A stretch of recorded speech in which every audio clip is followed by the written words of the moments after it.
Hello, I'm a programmer who bought an abandoned house in the middle of nowhere without the running water, electricity, and heating, but I thought I might be able to make it comfortable and renovate it step by step. Today, I would like to show you the very first room that I renovated in this house, in this abandoned house where no one has lived during the last 30 years. And it's my workshop. Before, when working on the things, I spent an incredible amount of time to find the tools that I need to do the simple task. For example, to do something that would take me 10 minutes, I spent 10-20 minutes just to look for the tools, because I didn't have an organized place where everything will be accessible and organized for me. At some point, I even noticed that I was postponing and procrastinating doing the things because the idea of entering the shed and looking for the tools in this chaos that was here was just driving me crazy. This is driving me crazy, and I'm going to fix it now. So one day I was so tired of it, I decided I have to renovate it before anything else in this house. I renovated everything here. I put down the cement floor, I renovated the walls, I painted everything in white, including the floor. I organized all the things to be accessible for me. I repaired the door that wasn't closing. I even have light now here. This is the very first room where I do have the light. But actually, I have no idea how to do this all. I never done it before, so I'm not able to tell you how to do this right. Instead, I will show you what I have been doing. And I'm going to share what I did wrong and what I wouldn't do again. So I'll start with the very beginning. The very first thing I did, I took out all the things that were here in the shed. This house doesn't have the workshop. It only had the shed where there were some tools that I inherited with the house, and also the wood for the chimney. And it was like this, yeah, very, very dirty and small and dark, but it is a small place. Actually, it's 800 square meters. So the very first thing I did, I took out everything that was here inside before. And as it never rains here, or almost never rains here, I left everything outside. Honestly, when I took everything out, it looked to me even worse than it was before. Before it was small, dirty, and cluttered, but there was like a little bit of hope that if I take everything out, it will turn into something pretty, but it didn't. I wanted to dedicate to this as little time as possible and to do as little as possible minimum viable product to be able to put the stationery here in the workshop and to organize my tools. This was my goal. And I was thinking, okay, I'll do it really quickly, but really quickly it didn't work out. I would like to thank to all the lovely people who are supporting my channel by becoming the members of this channel. Thank you very much. It means a world to me. Cheers. I didn't have any other way but to renovate the floor completely. I cleaned it first with just sweeping it a little bit, but then I understood I'm not going anywhere with this, and I ordered an industrial vacuum cleaner that is able to suck the dust and the little rocks. So I used that one to clean the floor from the dust and little rocks that were coming out of the floor. And the more I was vacuuming it, the more dust was coming out. I decided it would be a better idea to make very liquid mixture of cement and put it on the top just to lock this dust coming off. When the floor was absolutely clean and I put a little bit of this liquid cement in the most deteriorated places, I used this mixture. It's all in Spanish. I bought it in the local hardware store. This is the adhesive for cement. So I covered the entire floor with this. It creates like a layer of glue on the top and glues the dust to the bottom so that when you put the cement, it sticks. Up until now, all went good. The next thing I did was the first big mistake. I decided it would be a good idea to put the thread on the floor to level the floor, to measure the level of the thread, and then based on this thread, make the cement floor. It took me a lot of time. I would never do this again. I will buy this electronic lather that does it for you in 1 second, and this would be it. But that time, I don't know if it happens to you, but it happens to me a lot. that I just feel that I need to do it right now. I cannot wait 3 days more. I cannot order it on Amazon. I need to do it right now, exactly this night. And as you see from the lighting, all the works I was doing during the nights. So I put the thread on the floor to mark the level for the ruler, to mark the level where I later will put rulers. To be true, it worked out. All my floor is perfectly leveled, but it took me a lot of time. I wouldn't do this again. Next thing that I wouldn't do again, I wouldn't work after hours, especially when no one pays me for this. Honestly, this is the largest project that I have done in the house. It took me about 2 or 3 weeks to do this all. And I think it's important to remind yourself about such big projects that it doesn't matter if you do it this night or if you do it tomorrow morning when you're full of life power and want to leave instead of killing yourself during the night. That thing I wouldn't do again. Or maybe I would. I'll try not to do it again. For leveling the floor, I had doubts either to use the regular cement and the rulers for the cement or to use the self-leveling cement. The regular cement, you put the rulers first and then you put the normal cement. And there is another type of cement which is auto-leveling, which is much more expensive than the normal one. But the thing that it does, it's much more liquid, and because it's liquid, it's self-leveling. You have to make the mix for the entire space that you are working in, for example 8 meters in my case, and put everything in one go, and then it levels itself. So I was doubting to do this or to do the normal cement and the rulers. As you can see, I chose to do the rulers, and I don't think I would do this again. It was a hell amount of work. I do not want to do this again. I looked at the prices and I was thinking I need quite a thick layer of cement and it would cost quite a lot to make everything with auto leveling. I would do it with normal cement. It won't take a lot of time, but it did take a lot of time. Next time I wouldn't do this. Putting cement itself, it's really fast, but leveling everything, it took me forever. With rulers, first you have to find the level. It will be the highest point of your floor. And based on this highest point, you level all the rest. Then you take these rulers, which are made of metal, they are very thin, and with these little poops of cement, you fix them on the floor. And you have to check every time that everything is leveled in all directions. This is the ruler that you use later to stretch the cement. And the rulers, tiny rulers that you put on floor, should be on the distance that is smaller than this ruler, so that you can put the ruler on one side, on another side, and stretch it like this. What I also would do differently next time, I would buy the larger level. The level that I have, 50 centimeters, and I had to use another piece of wood to put the level on top of that piece of wood to see if it's all leveled. If I had the longer level, it would be so much easier for me to work. But I didn't, and I didn't buy it. I don't have the footage where I'm putting down the cement and where I'm stretching it with the level, because it was so tiring.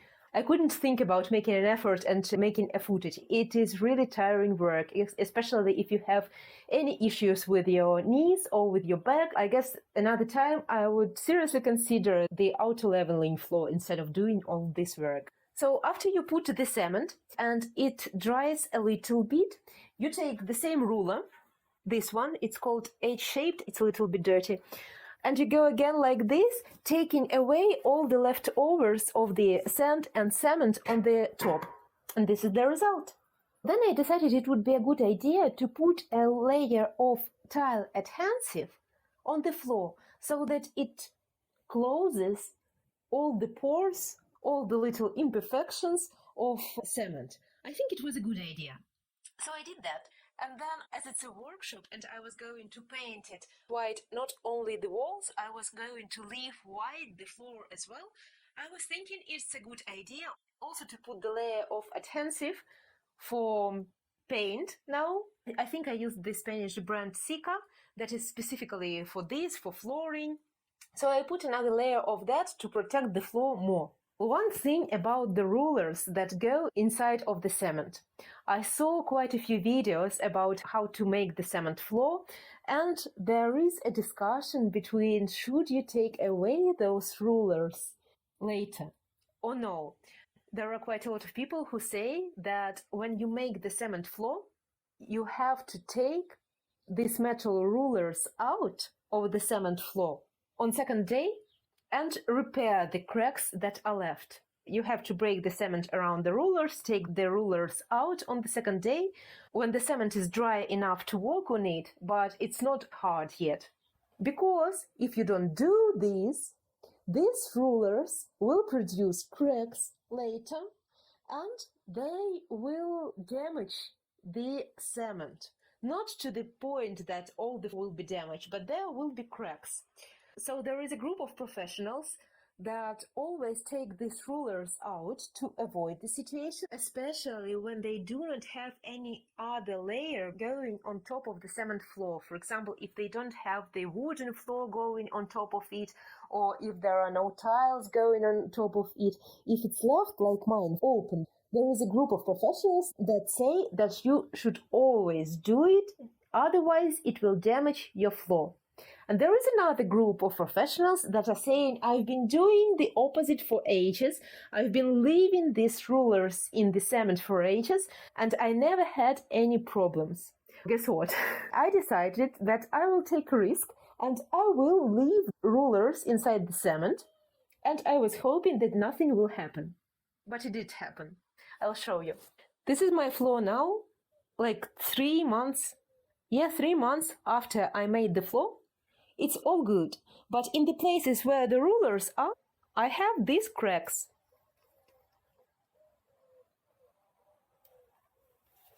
Definitely, when I do the next floor, if I'm not using the auto leveling cement, which I hope I will be using, and if I'm going to use these rulers again, I will take them out. I will spend time taking them out, repairing the floor, because they do break the floor if they are left there, despite of my hopes. Here is another thing that I would never do again. I had tile adhesive that was a little bit old, and some parts of it turned itself into the stones. And I thought, there is no problem. I will just put it through the holes, and I will separate the stones from the good part of adhesive. I wouldn't do this again. First, it's a lot of dust and it doesn't worth it to breathe that dust if you can avoid it. And second, in the end, I still have these very small stones there, and it was making the process harder. So next time I wouldn't be that greedy or practical. I would just throw it out and buy the new bag of the material. It took me much more time than it should to put adhesive on the floor, because I was attempting to do it perfectly without any imperfections, without any waves, and this is the waste of time. This is the obsession that doesn't help you in life and doesn't help me in life, and next time I wouldn't do this. If there are any waves, if there are any signs, it doesn't matter. In the end, it doesn't matter. They are of such size that they don't impact anything at all, and in the end, I'm not able to do this perfect. No matter how much time I spend, I'm just not able to do this perfectly. So there is no need to spend the entire life trying to fix small imperfections that don't impact anything at all. The walls were quite deteriorated below, but on the top they were fine. So I cemented only the lower parts of the walls where they were deteriorated. I used white cement for everything. It's more strong than the grey cement, and also it looks nice. After the cement dried out, I made another layer with the plaster, and this was absolutely the loss of time. Now, after seeing everything painted, and when few months passed after that, I can see that there was no real profit in that work. I'll show you closer. This part of the wall, I painted directly the cement. On this part of the wall, I put the plaster first. Maybe for inner rooms or for another space it would make sense, but for this space it didn't make any sense at all. I wouldn't do it again for space like this. One thing I learned, that if you already have the plaster on the wall, you cannot cement on top of it. If there is already plaster on the wall, you have to continue with plaster, because if you cement on top of the plaster, with the time the cement will go off. because the plaster has the ability to preserve the water and to dry out, and the cement doesn't have this ability. So with the time, if you put the plaster first and cement after, the cement will go off. But in my case, there was nothing. There were cemented walls, and the plaster work had absolutely no sense. Well, and finally, I painted it all in white. Here is a life hack. I didn't have the proper thing for painting, and I used just a plastic box with holes in it. I think this one is for fruits or vegetables or something instead of it. And it worked out well. Honestly, the painting was the most satisfying part of this process, because you can see how everything is turning beautiful and so bright. When I was thinking in which color I'm going to paint the workshop, I didn't have any doubts at all. I knew that I will paint it white.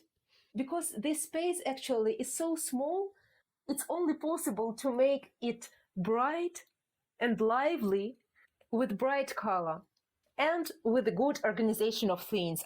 I think I organized everything pretty well. If you're interested to see the video how I organized everything here, which tools do I have, how I organized everything so it's accessible, that it's easy to use, let me know in comments and I will make a separate video about it. The door of the shed wasn't closing well because it was all disleveled. So what I did, I put a long piece of wood in the diagonals, in the corners, and checked with level that it's leveled from corner to corner. And then I moved the part below that was loose into the place where everything was leveled and attached it with this thing. I don't remember the name of it in English. So it doesn't move. And after that, I was able to put cement there and cement it in place. It was my first time working with the quick cement. And what I would like to tell you, the quick cement is really quick. I was working with it later for other tasks, and it is really quick. It's 5-10 minutes until it starts getting hard.